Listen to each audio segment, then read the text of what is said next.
Bismillahirrahmanirrahim. Assalamu alaikum all. Welcome to my YouTube channel Physics Expert. Today our topic is chapter number 4, Turning Effect of Force, Numericals Class 9th Physics.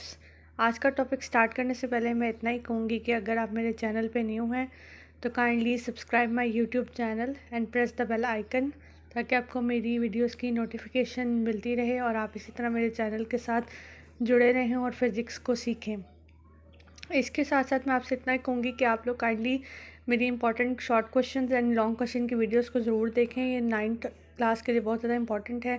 मैं further इसी week में जो है वो 10th class से related भी videos upload करूँगी, important short and long के। तो काइंडली आप सब मेरे चैनल पे इसी तरह जुड़े रहें, बने रहें, ताकि आप लोगों को भी वो वीडियोस शेयर हों और आप लोग भी अपने पेपर की तैयारी बहुत अच्छी तरह करें। आप सबको पता है कि बोर्ड के एग्ज़ाम्स बहुत ज़्यादा नज़दीक हैं।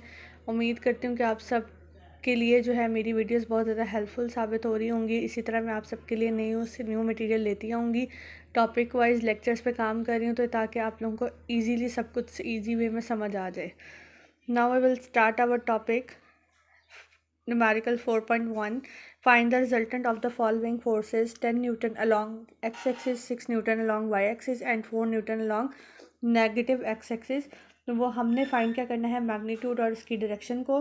तो सबसे पहले हम लोग देखते हैं गिवन डाटा में हमारे पास क्या है। एफ एक्स दिया हुआ है, उसने कहा 10 न्यूटन अलॉन्ग एक्स एक्सिस, मतलब 10 न्यूटन पॉजिटिव है और 4 न्यूटन अलॉन्ग नेगेटिव एक्सिस है, तो 10 - 4 हमारे पास आ जाता है 6 न्यूटन। और उसके बाद हम लोगों ने सिंपली देखा 6 न्यूटन में वाई एक्सिस भी दिया हुआ है, तो हमने सिंपली क्या करना है कि हम लोगों ने मैग्नीट्यूड ऑफ फोर्स का फार्मूला लगाना है। तो वो आ जाता, आपके पास फार्मूला है square root F X square plus F Y का स्क्वायर। तो आपने सिंपली एफ एक्स भी 6 है और एफ वाई भी 6 है, तो आप 6 × 36 36 + 36 करेंगे, देन स्क्वायर रूट लेंगे तो आपके पास 8.5 न्यूटन फोर्स आ जाती है।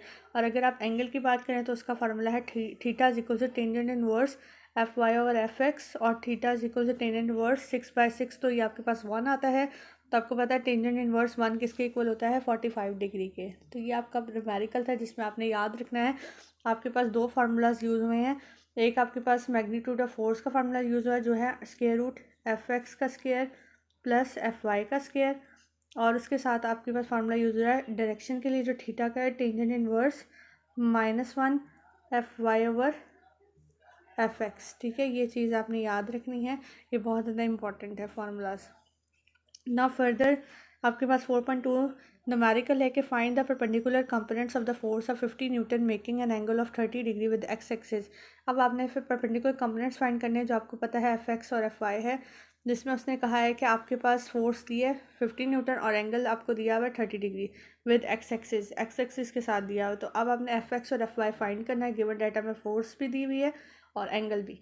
तो देन एफ एक्स का आपको पता है फार्मूला क्या है according to resolution of forces. तो F X is equals to F cos of theta and F Y is equals to F sine of theta. तो F X is equals to F cos of theta हम find out करते हैं, तो हमारे पास आता है F की value है 50 मल्टीप्लाई बाय कॉज कितना था 30 डिग्री, कॉज 30 की आपको पता वैल्यू है 0.866, कैलकुलेशन करने से आपको मिल जाएगी। तो F X is equals to 43.3 newton. और एफ वाई भी आप इसी तरह से कैलकुलेट करेंगे, जो आपके पास आता है एफ साइन ऑफ थीटा। तो F Y is equals to 50 sine 30 degree, F Y is equals to 50 multiply by 0.5, so F Y is equals to 25 newton. 4.3 numerical आपके पास find the magnitude and direction of the force if X component is 12 newton and Y component is 5 newton. तो आपने simply यहाँ पे magnitude and direction of force निकालनी है, जिसका आपके पास एक्स कंपोनेंट 12 न्यूटन दिया हुआ है और वाई कंपोनेंट 5 न्यूटन दिया हुआ है। तो आप लोगों ने सिंपली गिवन डाटा में लिखना है कि एफ एक्स कितना है 12 न्यूटन और एफ वाई 5 न्यूटन। तो एफ वाई और simple F and theta find करना, मैग्नीट्यूड एंड डायरेक्शन। तो आपको मैंने अभी बताया था मैग्नीट्यूड का formula F is equal to square root F X square plus F Y square है। आपने एफ एक्स की जगह 12 पुट करना है, एफ वाई की जगह 5, देन आपने कैलकुलेट किया तो 13 न्यूटन आपके पास आंसर आया। इसी तरह आपने थीटा फाइंड करना है, tangent inverse F Y over F X, तो आपके पास ये भी कैलकुलेशन करके आ जाएगा।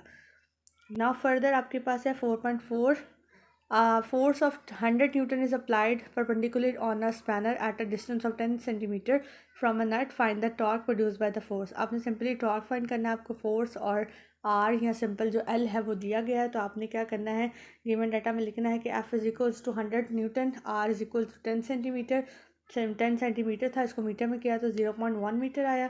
देन आपको पता है टॉर्क फाइंड करना है, तो टॉर्क का फॉर्मूला आर क्रॉस एफ होता है। आर की जगह 0.1 आ गया, एफ की जगह 100 आ गया। तो देन इसको मल्टीप्लाई किया तो 10 न्यूटन मीटर आपके पास आंसर आ गया। ठीक है, ये आपने न्यूमेरिकल्स याद रखने हैं, आपको माइंड में होने चाहिए क्या कौन से फार्मूलाज यूज हैं, क्योंकि चैप्टर नंबर 4 इन्हीं फार्मूलाज पे बेस करता है ना। फर्दर आपके पास है 4.5 numerical, force is acting on a body making an angle theta 30 degree.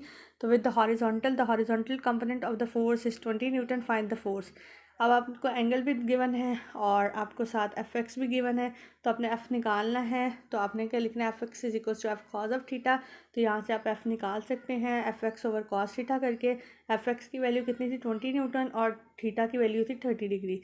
तो 20 डिवाइडेड बाई कॉस 30, तो आपका 0.866 कॉस 30 की वैल्यू आती है। तो देन आप डिवाइड करें 20 को इसके साथ, तो आपके पास फोर्स की वैल्यू आ जाती है 23.1 न्यूटन। तो ये आपके पास थे आपके न्यूमेरिकल्स 4.1 से 4.5 तक। और आपने आज इसमें कौन कौन से फार्मूलाज को देखा, सबसे पहले आपने मैग्नीट्यूड के फार्मूला को देखा जिसमें एफ एक्स का स्क्वायर प्लस एफ वाई का स्क्वायर, और साथ आपने डायरेक्शन को देखा, tangent inverse F Y over F X. उसके बाद आप लोगों ने देखा सिंपली कि एफ एक्स किसके इक्वल है, एफ कॉज ऑफ थीटा के, और एफ वाई किसके इक्वल है, एफ साइन ऑफ थीटा के। उसके बाद आपने देखा सिंपली टॉर्क का फार्मूला आप लोगों ने देखा tau is equals to R F. और उसके साथ साथ आपने सिंपली यही सारी चीज़ों को जब अंडरस्टैंड किया, इन फार्मूलाज को अंडरस्टैंड किया, तो आपको समझ आई कि इन 5 न्यूमेरिकल्स में ये वाले फार्मूलाज यूज़ हो रहे हैं। ठीक है, मैं उम्मीद करती हूँ कि आप लोगों को न्यूमेरिकल प्रॉब्लम बहुत अच्छी तरह से समझ आए होंगे। अगर आप लोगों को फार्मूलाज पे ग्रिप है तो आप इजीली उसमें वैल्यूज़ पुट ऑन करें और आपके न्यूमेरिकल सॉल्व हो जाएंगे। और आप लोगों ने बहुत अच्छी तरह पेपर्स की तैयारी करनी है, क्योंकि वो बहुत ज़्यादा इंपॉर्टेंट क्वेश्चन हैं, इंपॉर्टेंट पेपर है आपके लिए फ़िज़िक्स। आपको पता है बच्चे इसको बहुत ज़्यादा जो है ना वो मुश्किल सब्जेक्ट समझते हैं, जबकि इतना मुश्किल नहीं है। अगर बहुत अच्छी तरह से इसे समझाया जाए तो बहुत अच्छी तरह से समझ आती है। उम्मीद करती हूँ कि आपको मेरा लेक्चर बहुत अच्छा लगा होगा और बहुत अच्छी तरह समझ आई होगी। आप इसी तरह मेरे चैनल के साथ रहें। अभी तक वीडियो देखने के बाद भी अगर किसी ने सब्सक्राइब नहीं किया तो kindly subscribe my YouTube channel physics expert and press the bell icon, ताकि आपको मेरी वीडियोस की नोटिफिकेशन टाइमली मिलती रहे और आप इसी तरह मेरे चैनल से फ़िज़िक्स को सीखते रहें। आज का लेक्चर इतना ही। Thank you so much. अल्लाह हाफ़िज़।